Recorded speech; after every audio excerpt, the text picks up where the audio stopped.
Indian real estate history la first time ever.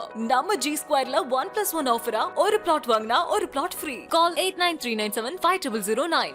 Thiruparankundram மலை உச்சியில் தீபமேற்ற வலியுறுத்தி கோவை காட்டூர் பகுதியில் உள்ள பிளேக் மாரியம்மன் கோவிலில் கந்தசஷ்டி பாராயணம் நிகழ்ச்சி நடைபெற்று வருகிறது. இது குறித்த கூடுதல் தகவல்களை செய்தியாளர் சுரேஷ்குமார் வழங்க கேட்கலாம். சுரேஷ்குமார், வணக்கம்.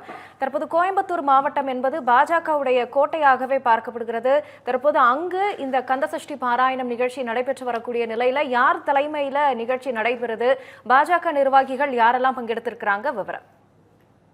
திருப்பரங்குன்றம் விவகாரம் தொடர்பாக திருப்பரங்குன்றத்தில் தீபம் ஏற்ற வலியுறுத்தி தமிழகம் முழுவதும் பல்வேறு இடங்களில் வழிபாடுகள் நடத்தி வரப்படுகிறது. இதில் இந்து அமைப்புகள் மற்றும் பாரதிய ஜனதா கட்சி நிர்வாகிகள் தலைமையில் பல்வேறு இடங்களில் இதுபோன்ற வழிபாடுகள் நடைபெற்று வருகின்றன.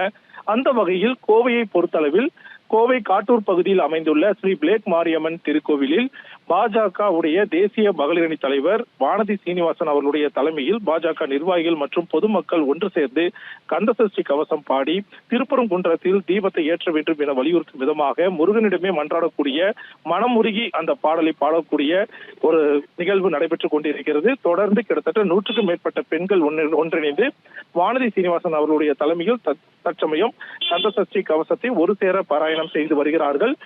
திருப்பரங்குன்றம் விவகாரத்தில் உடனடியாக தமிழக அரசு நடவடிக்கை எடுத்து அங்கு தீபத்தை ஏற்றுவதற்கான நடவடிக்கைகளை மேற்கொள்ள வேண்டும். தீபத்தை ஏற்றுவதே தங்களுடைய மிகப்பெரிய இலக்கு. முருகனுடைய அருளால் நிச்சயம் திருப்பரங்குன்றத்தில் தீபம் ஏற்றப்படும் என்ற நம்பிக்கை தங்களுக்கு இருப்பதாக வலியுறுத்தி அனைவரும் கந்தசஷ்டி கவசத்தை பாடி வருவது மிக முக்கியத்துவமாக பார்க்கப்படுகிறது. இதில் ஒரு முக்கியமான விஷயம் என்னவென்றால், வெறும் பாரதிய ஜனதா கட்சியினர், இந்து அமைப்புகள் மட்டும் இல்லாமல் பொதுமக்களும் தாமாக முன்வந்து திருப்பரங்குன்ற விவகாரத்தில் தங்களை அர்ப்பணித்து இந்த கந்தசஷ்டி கவசத்தை பாடி வருவது குறிப்பிடத்தக்கது. அதிலும் வயது முதிர்ந்த பெண்கள் என பலரும் இங்கு வந்திருக்கிறார்கள். இது குறிப்பிடத்தக்க வகையில் மிகப்பெரிய அளவில் இவர்களுக்கு நம்பிக்கை ஊட்டும் விதமாக அமைந்திருப்பதாக கூறியிருக்கிறார்கள்.